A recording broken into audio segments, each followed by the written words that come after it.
I'm here in Medjugorje and I'm with, what's your name? My name is Dean. Dean, where are you from? I'm from Kildare in Ireland. And you said it's the 24 hours, the first 20 hours in Medjugorje now. Yes, so we arrived in Medjugorje around this time yesterday. So no, I'm still in my 24 hours of Medjugorje. Yeah. And why did you come here? When did you hear first time about Medjugorje and what do you think and why did you come here? So I suppose the first time I heard about Medjugorje it wasn't even through my own kind of whatever. It was a good friend on the Catholic Society in university back home, and they actually gave up the offer for, hey, how do we feel about a bunch of us going down to Medjugorje and maybe organising something like that, see if we can organise some fundraising and get that going. And I'd never heard of it up until this point. And I began talking with the people, kind of trying to figure out what it was. And the way they described it was so magical that I made a vow to myself to not look up anything and to not look at any pictures. So everything that I'm experiencing in Medjugorje is firsthand with my own eyes and with my own feelings. And I would personally recommend that route of going about it. If this is your first time hearing about Medjugorje, stop now, don't look more into it, experience it yourself with just your own eyes, your own ears first. And you said like 24 hours you're here and so much things happened. What happened? Yes, even I suppose the first kind of hit was even the bus ride here. There was a very large group rosary. I think it might have been about between 60 of us, we'll call it, 60 or 70 of us on the bus. And it was a group rosary, and of course we've all prayed rosary and group rosaries, but young people only or mixed? Oh no, a mix and match of ages, big mix and match.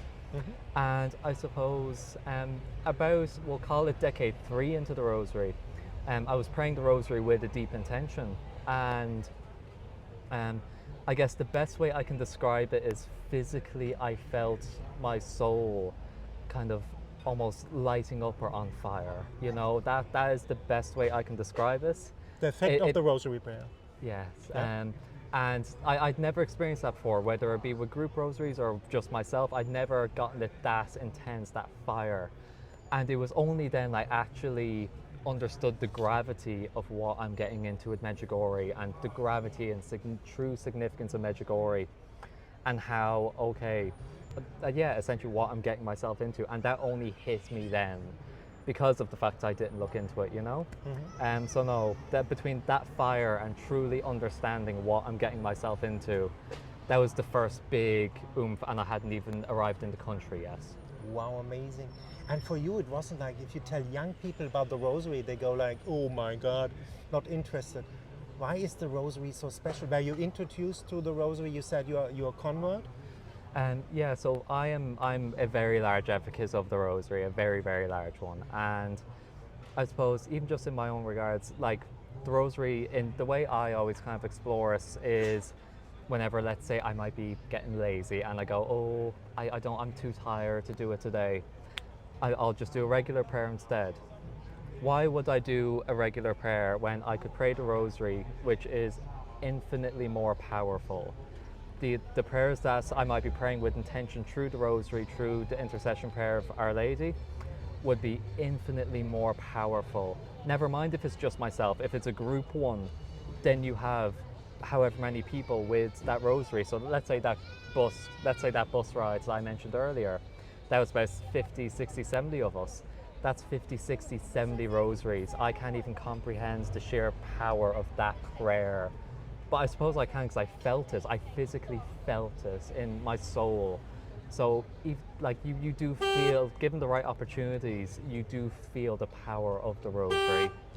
Same with me, you know.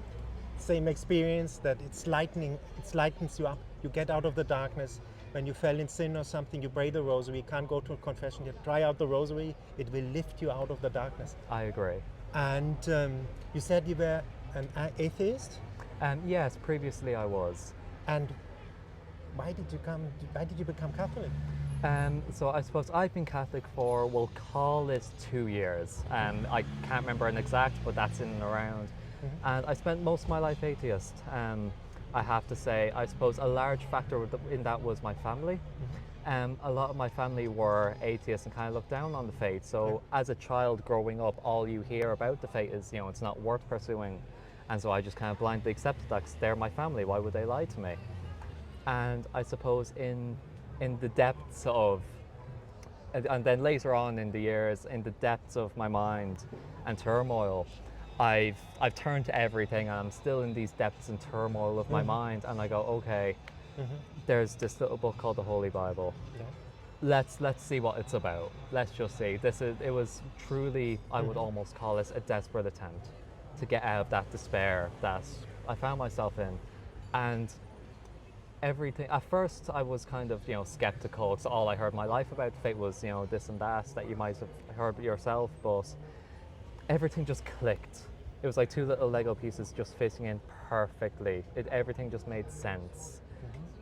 And I know that might be the most exciting convert story, but no. When you read the Bible, everything fell into place, basically. Yeah, like it made sense on why we are what we are, why the world is what it is, why things are the way they are. Everything just made sense. Also, many unanswered questions quickly became answered. Did anybody introduce you to the Bible, or it just happened out of the blue? No, it was my own kind of look into it. Search. Yeah, because like I said, it was a case of kind of a desperate attempt. Like, okay, I tried all the earthly means to fix my problems. What about non-earthly means? And well, they did it wonders. No. And have you been baptized as a Catholic, or you changed completely? Then you took No, catechism? I was baptized as a child. Yes, because back home in Ireland, whether you are Catholic or not, it still is It's a custom. it is still a heavy tradition to still go about it despite the faith. Amazing. It happened to me, called paper Catholic or cultural Catholic, but not understanding in the depth what it means. And you said you have 24 hours here now, and you said so much things happened. Yes. You said you started with praying the Rosary, and now you are here. What happened here then? I suppose a good friend brought me to a very significant place, the statue of our risen Lord. Yeah. And I suppose even as soon as I turned the corner and seen it, it was like this big thump in my chest of, and obviously this happened recently, I'm still trying to wrap my head around this, I'm still in awe, and I'm still in awe trying to understand what actually happened there with me. But yeah, I felt this thump in my chest of, right now it could be just in awe of the power, or in awe of the grace, or so just in awe of something related to our Lord. And there was a queue to reach the statue, and I found the closer I got to the queue, I felt more and more tears building up behind. And I don't know why. But the closer I got, it was I was fighting them. And of course, I'm coming to Medjugorje with my own struggles, and hoping to Medjugorje might do something with them. And the closer I got, it's like, I suppose the closer I got, it was kind of reassurance that it's going to be okay. Those problems are going to be solved. And I just got this deep sense of relief. And of course, then when I came upon the statue itself, I had my own words with it, and I still don't know how I managed to win against the tears. I still don't know how. One of my greatest achievements, winning against those tears, because they were fighting too. But this is a place I cried so much, Don't worry, you can literally one time 2-3 hours in my hotel room. I have pictures of the handkerchiefs, all over the place. Well, it's called the Grace of Tears. I'll warn yourself and the people at home, I'm a very ugly crier, people. Yeah, and very important, what I learned here. I think I was like you, and what I learned here is, never talk bad about yourself. That means God made a mistake when He created you, and He didn't make a mistake. Okay. That's the, when you enter Medjugorje and you get more and more into Medjugorje, you will learn the true identity, that you are endlessly loved. Of course. But it will come. This is deblocking everything. Maybe the wounds of your parents also, who are angry with God and became atheists. And then you said, wow, this is already powerful. It happened to me. It's called the Grace of Tears. Let it go. When it's, don't be ashamed. Okay. And happened to me so often. And then you said you went to confession here, no? Yes, believe it or not, we ourselves ran into this glorious man here when we were just done confession. Uh-huh. And I suppose I was guilty myself that I hadn't been to confession in quite a long while. And it's like I'd forgotten it's like I'd forgotten its graces. I'd forgotten the power it has and how uplifting it is. And I'll be honest to you, people at home, I'm still living off the buzz. So, yeah, I'm still living off that buzz of confession. So I did forget. I did forget just how good it is. But no, I got such a great reminder, and especially in Medjugorje of all places, where arguably some of the best confessions happen. Yeah. And what would you tell people now? A lot of people are scared to go to confession, to talk intimately about things, honest, truly. Why not to be scared? Yeah, I can understand if you are scared. I was terrified. I was terrified. Because, I mean, you are giving your deepest, darkest secrets to a priest. But, you know, I sat down and immediately I locked eyes with the priest, and I just reminded myself, this priest God is working through this priest. So any words that come out of his mouth are essentially God's words. And just little reminders to myself throughout that process, every word weighed so much more, and I truly felt I could just let it all out. Because in my mind, not entirely, but I hope you can understand where I'm coming from, where it's almost like I wasn't talking with the Father. It's like I was just talking straight to God himself.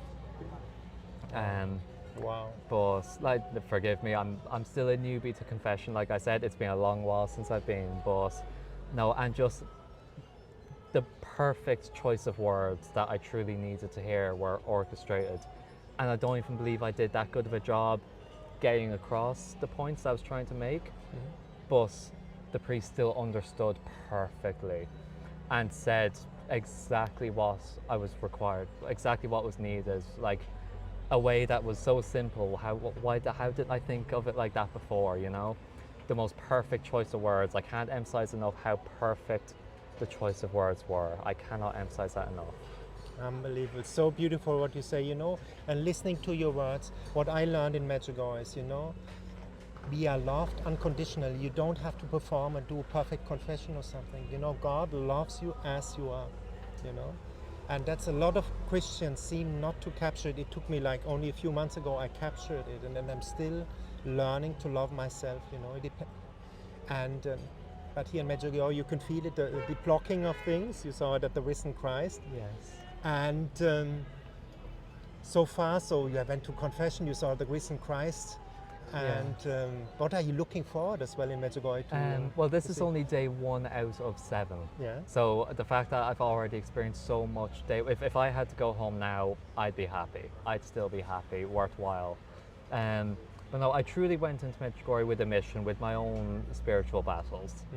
And there was a worry beforehand of, well, what if I don't get what I want out of this? What if these spiritual battles aren't touched by Medjugorje? But already, day 1, they're already dealt with. Already, the mission that I came here with, I'm looking for something new to come out of this with, because so quickly, so efficiently, just, oh yeah, that's dealt with now. The thing that has been at you for so long, Dean, and dealt with, just amazing. like that. No, and even like I said previously on the bus ride to here, part of understanding the gravity of what I'm getting myself into was truly understanding that I'm not walking out of this place the same man was the same man that walked in. You could pre-feel it already? Yeah, like I knew, like I'm going to be significantly different walking out of this for the better. Arguably, I already am. Arguably. Wow, amazing. But like I said, still day 1 out of 7, so there's still so much potentially to happen, and I look forward to each and every second. And you said you have a special mission with your friend. We'll do an interview later in Ireland. What is the mission you are in? Yeah, so myself and my good friend, we are on the Catholic Society in Maynooth University. We're only recently part of the committee, but no, ourselves being here is because of that university committee and because of that society. That's the whole, if it weren't for that, I definitely wouldn't be here. I wouldn't have even heard of Medjugorje. Um, so no, there is a total of 6 of us here, all of us from the university, and I'm so grateful that that through God's grace, we had the opportunity to organise that and get these 6 people here, myself included, because I can just tell, even just the buzz of people looking at them and myself, everyone almost needed this. Like everyone's being affected by this in the best way possible, and it's only through God's grace that we were able. So no, so I'm so happy, and especially my own friends and my own people back home in the university. So I like to think that that mission of bringing more people closer to God, I think we really did it with Medj today. I think we really did it, and I'm really satisfied and happy. And what would you tell people now after the first day? Why choosing God? Why choosing the supernatural? You chose it, and you seemed you're on a path of, like Jesus says, to fullness, to joy, to restoration, to healing. Well, I'd argue why not? You know, like I know, like I've been there too, people, and like yeah, taking the first steps into God, are you even real? And what will, and even worldly things like what will my friends think if I believe in God? What will my family think that are against the faith? You know, like these worldly things. I would say now everyone is definitely personal with how they go about this. I wouldn't take my advice to heart per se, but the way that I went about it was just through personal experiences with God. Like just ask God, if you are out there, Yeah. show me, Yeah. show me, and ladies and gentlemen, He will, and He will do it in such a way that it can only be Him. You cannot explain it any other way than Him. So whether you're at a crossroads in your faith or you're dipping your toes, just cry out to God. Whether it's your first time or your 100th time, show yourself to me. I need to see you to truly have faith in you, and He will. I'm telling you, I know you can't just take my word, but I'm asking you to, because I have seen this, and millions upon billions of other people have seen this. So it takes you 5 seconds to make that cry, and it could change your entire life, people. But you know, a lot of people think that God the Father is an angry old man with a white beard. He wants to judge us and put us to hell. You experienced the real living God of Israel and the nation. Can you explain how the reaction of this cry was? Yeah. What happened to you then? Yeah, it's like that whole thing of God essentially wants us in hell. It's not true. Yeah, no, like our God is essentially a God of love. And it took me a while, I'll admit, it took me a while to truly feel that love. But once I truly felt that love, and I could only truly describe it as this is God's love and nothing else, it can be nothing else, everything changed. You know, I mean, you even look at the story of creation with our good old friends Adam and Eve. The way that we were meant to live as people, the very concept of bad wasn't meant to exist. The very concept of bad things didn't exist. We were supposed to live in a world with nothing but pure love for one another. God has always been about love. Why do you think we have, like, people, a common thing that people say is, well, if God exists, why do such horrible things happen? But God gave us that free will.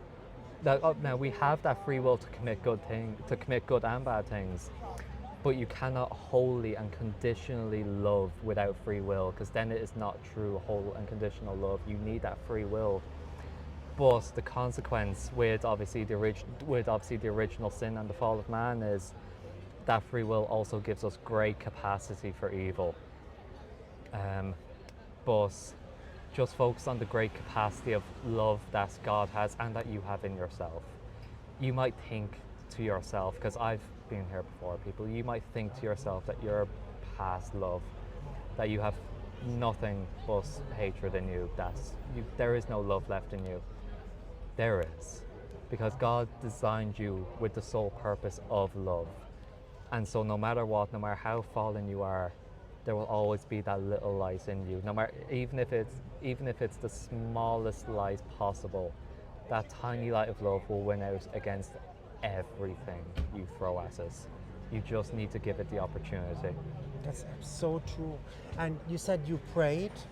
Did you have a special experience, or how did God show that He's love? It was during a rosary. It was during a rosary, and I suppose this was more so Our Lady's love that I felt. But I kind of, She's the container of the Holy Spirit. yeah. It's God, love. And it was a very emotionally charged rosary, and lots of intention and emotion behind this. And around some points in the decades, I felt kind of, we'll call it, and yeah, I felt kind of pressure around my arms, and I'm thinking, whoa, what's that? And then I start to feel warmth around that pressure point, and then along my torso and along my back, and then I kind of realised and put two and two together. Dean, you're feeling a hug, and I don't know about you people, I can only do the rosary with my eyes closed. I don't know how people do it with eyes open. But I had my eyes closed, and the only thing I could possibly envision that hug coming from was Our Lady. And as soon as that image popped into my head, I felt in my heart her love. And that's love, and that hug alone, the struggles that I was going through, and that emotionally charged rosary, that answered everything, that fixed everything. I cannot stress enough how perfect of a response that was. It answered everything. It gave me all the solutions. It gave me the whys. Just a simple hug and her love fixed everything in that moment. And from that point onwards, I have been far more, I would almost say, aggressive with how I do the rosary. So yeah, definitely. That's good. God said, or Jesus said in the book of Revelation, hot or cold, not lukewarm. When you said a bit aggressive, it means like you are in the game. You try, you want, and it doesn't work if you were rock bottom when you tried out the Bible. It's hot or cold. It's not in between. Yes, that's totally. And you felt an invitation to come to Medjugorje. That happened to me. I felt like deep inside, like Our Lady was calling me. I was nearly crying. That happened in a coffee shop in Spain with a French friend talking normally, and it happened out of the blue. Yeah, I've heard a lot of people say this about how they heard their call, and that's something I personally didn't feel. I didn't per se feel this calling, from Our Lady, but whether I was, perhaps it was her calling me in a way that I just didn't interpret, or didn't truly figure out, or I just wasn't paying attention, whatever it may be. And if you're not getting that calling, it's okay, because I don't believe at the very least I didn't hear that calling. But from what I've experienced and from what I know now, definitely Our Lady intended for me to be here.